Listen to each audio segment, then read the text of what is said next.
I'm swimming in everything you said. I'm thinking about jumping. Halo, di sini kami dari kelompok 4 yang terdiri dari saya, Virgi, dan partner saya Noval. Dan kami di sini sekarang ingin mewawancarai salah satu orang yang sudah mau ikut untuk diwawancarai. Nah, sekarang aku mau nanya nih, nama kamu siapa? Oh, sebelumnya kenalin dulu, nama aku Verana. Terus aku juga masih kuliah juga di semester 4. Halo Verana, salam kenal. Nah, aku mau nanya nih, sekarang kesibukan kamu nih selain kuliah, itu ada apa lagi? Nah, kesibukannya ngurusin all shop sendiri sih. Soalnya kan dari dulu aku juga kayak udah suka banget kayak jualan kan. Nah, sampai sekarang aku masih jalanin all shop aku. Kayak gitu. Oke, kalau boleh tahu nih, Fer, bisnisnya tuh tentang apa sih, kayak dari produk mungkin, dan untuk sistem kerja dari bisnis pribadi kamu itu gimana ya?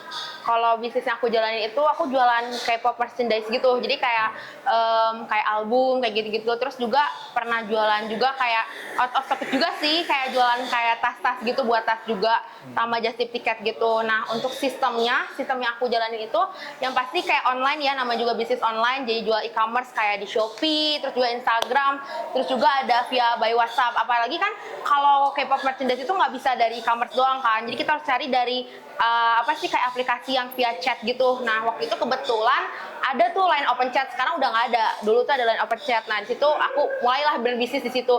Dan menurut aku yang paling efektif tuh di line open chat sih. Gitu. Oke, berarti sistemnya teratur ya? Iya. Dan untuk selanjutnya, kayak menurut secara pribadi kamu nih, dari diri kamu, tentang bisnis online yang kamu jalanin itu gimana? Bisnis gimana tadi? Menurut pribadi, kayak misalnya mungkin ada kalau jalanin bisnis online itu kan pasti ada kesulitannya kan, kesulitan tersendirinya. Nah, itu menurut kamu tuh gimana cara handle-nya, mungkin cara jalaninnya pas kamu menjalankan bisnis tersebut? Oh, kalau aku nih pasti aja namanya ada bisnis ya, pasti aja yang kayak yang paling banyak banget. Kalau ini kan kayak aku kan bisnisnya di dunia K-pop ya, jadi benar-benar kayak di K-pop.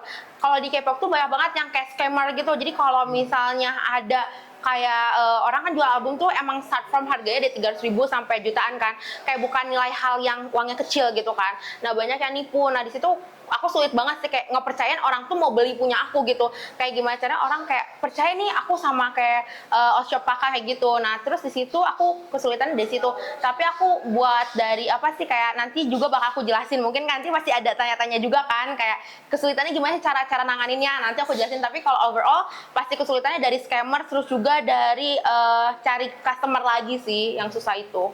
Kayak gitu. Halo semuanya, jadi di sini kita mau perkenalkan diri dulu. Sebelumnya kenalin, nama aku Yovita dan aku sama partner aku El. Jadi kita melanjutkan interview dari teman kita tadi, Noval dan Virgi. Nah, jadi aku mau tanya nih, Nak, kan tadi udah ada beberapa pertanyaan ya dari Virgi sama dari Noval nih. Jadi kita berdua mau lanjutin pertanyaannya. Nah, jadi pertanyaannya itu kan tadi udah ada sedikit bahas tentang kesulitan nih ya kan. Nah, jadi di sini aku mau bahas lebih detail tentang kesulitannya. Nah, kira-kira apa sih kesulitan kamu gitu selama kamu menjalani itu, selain tadi ada scam kan, scam tiket atau dan lain sebagainya? Nah, kalau kesulitan itu kan tadi kayak misalnya scam, aku jelasin dulu. Kalau misalnya scam, aku tuh kayak buat kayak gini nih, kayak orang kan sekarang suka banyak banget minta data diri kita kan, Kak minta data diri buat kayak ngatasin scam. Jadi menurut aku itu kayak emang meminimalisir banget, cuman namanya orang nipu ya pasti mau ada KTP pun juga dia bisa duplikasi gitu kan, pakai KTP orang lain. Kalau aku sih cara ngomongnya sih, cara kita ngomongnya. Kalau cara aku sendiri ya, kalau misalnya ada kayak gitu, cara aku ngomong ke merekanya dengan cara kayak kita ngomongnya tuh nggak usah bener-bener kayak ada dialog, kayak bener-bener all shop dialog gitu, kayak halo selamat datang kayak gini-gini, kayak nggak perlu terpacu. Menurut aku lebih kayak enjoy aja, kayak kita ngomong sama teman kita kayak oh iya kan, oh iya sekalian kayak ngomong kayak oh iya kan nanti kapan-kapan kita bertemu ya. Terus kayak kita lebih bukan ngasih tahu data diri kita kayak KTP, tapi melainkan kita kasih data kita kayak misalnya mau follow IG nggak Kak, mau mutualan nggak, atau kayak gitu kan orang kan lebih percaya. Oh oke nih, dari nama aku juga kan dari kita udah mutualan Verana, terus nama rekening sama. Nah, mereka sebenarnya udah kayak oke, aku kelas kakak nih kayak gitu. Terus juga masalahnya kayak sekarang banyak banget susah yang kesulitan dari aku ya cari customer, karena kan kalau dulu kan aku open cicilan. Nah, orang-orang tuh jarang banget open cicilan. Kalau sekarang tuh mereka kebanyakan all shop open cicilannya tuh sampai 3 bulan. Jadi itu tuh udah lumayan lama banget. Kalau aku menurut dari aku ya itu belum ketutup sama aku yang handle sambil just tipan tiket, karena just tipan tiket kan harganya sampai 3 jutaan ya. Jadi itu kayak butuh modal gede banget, dan belum lagi kalau nemu customer yang bisa kabur kayak hit and run kayak gitu. Itu sih kesulitannya. Jadi benar-benar ini complicated banget ya. Soalnya ini Yes. membahas tentang uang dan data diri gitu ya. Iya. Oke, mungkin ada ini nggak sih saran gitu biar bisnis online-nya bisa lancar tuh apa sih? Nah, kalau sarannya itu yang pertama ya, pasti tentuin dulu kalian punya goals apa gitu. Kalau aku dulu mau buat bisnis tuh aku punya goals. Karena kan dulu aku masih kayak SMA kelas 1 ya, waktu itu kayak masih umur 15 tahunan gitu kan. Nah, aku kayak goals aku tuh pengen beli merchandise K-pop. Tapi kalau minta ke orang tua terus kan kayak sebenarnya ngasih, cuman kayak selalu kayak ngomong kayak ngapain gitu, daripada kita dimarahin ngapain mending kita cari duit sendiri kan. Nah, mau ngomong goals aku di situ tuh. Nah, kalau udah nembuin goals terus kita jalanin.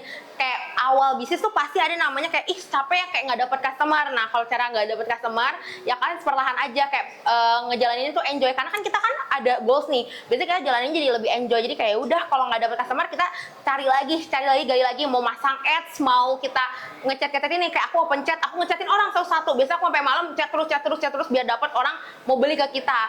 Nah, terus juga saran aku juga kalian kayak ini sih, kayak punya apa sih kayak yang kalian mau, kayak misalnya figur kalian, misalnya aku misalnya suka artis siapa, nah kalian punya kayak ada patokan gitu, kayak aku bisa tuh kayak dia aja bisa, apalagi kita juga pasti bisa kayak gitu. Oke, jadi ini dari hobi ya, Yes. biar gak minta, mendingan bisnis aja gitu. Yes. Oke, mungkin akan diluncin sama El ya, pertanyaan selanjutnya. El, boleh? Iya. Oke Vera, jadi tadi setelah kesulitan dan saran mungkin aku ada mau nanya. Jadi dalam bisnis online itu kita cara ngeyakinin konsumen itu biar kayak mereka tuh yakin bahwa produk yang kamu jual itu kayak wah ini terjamin gitu kan. Itu gimana ya caranya itu? Oh, apalagi nih tadi yang bisnis yang tadi apa yang nanya biar terjamin ya. Kalau di K-pop tuh ada yang ngomong palsu, jadinya tuh jadi kayak ada oh ini barang palsu. Kalau orang kalau shop biasa kan kayak ini kekirim apa enggak. Kalau kita tuh ada lagi bisa dikirim barangnya, tapi ini barang kita pasti asli atau palsu ya kan. Nah, kalau aku tuh yang pertama kalau cari biar kayak orang percaya kita barang palsu sama kekirim atau enggak tuh dari proof. Jadi kalau aku ada screenshotan kayak beli di Korea ada website kan, kita screenshot tuh. Kalau di lain kan ada album, nah kita masukin tuh ke album terus ditulis batch-nya berapa, yang beli ini berapa gitu kan. Nah, kita masukin. Nah, orang kan jadi kalau orang join ngelihat album, oh ini udah banyak banget nih proof-proofnya, berarti aku percaya gitu. Terus dimasukin ke proof testimoni juga, mau via Instagram, mau di Line, mau di Shopee, masukin aja ke katalog yang dimasukin ke testimoni kayak gitu.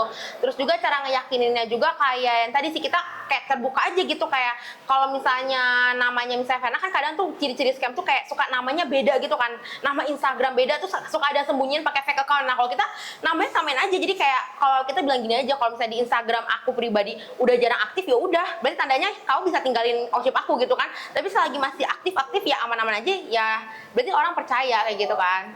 Kayak gitu. Oke, mungkin dari situ sih sekian dari pertanyaan kami ya. Terima kasih. Oke, sekian dari kelompok 4, yaitu kelompok kami, dan kami berempat ingin berterima kasih juga kepada Vera yang udah mau diwawancara sama kelompok kita. Ya, sedikit motivasi dari kita nih kawan-kawan semua, hobi itu bisa juga jadi penghasilan ya, seperti yang telah kita wawancari ini Ci Vera. Terima kasih Ci.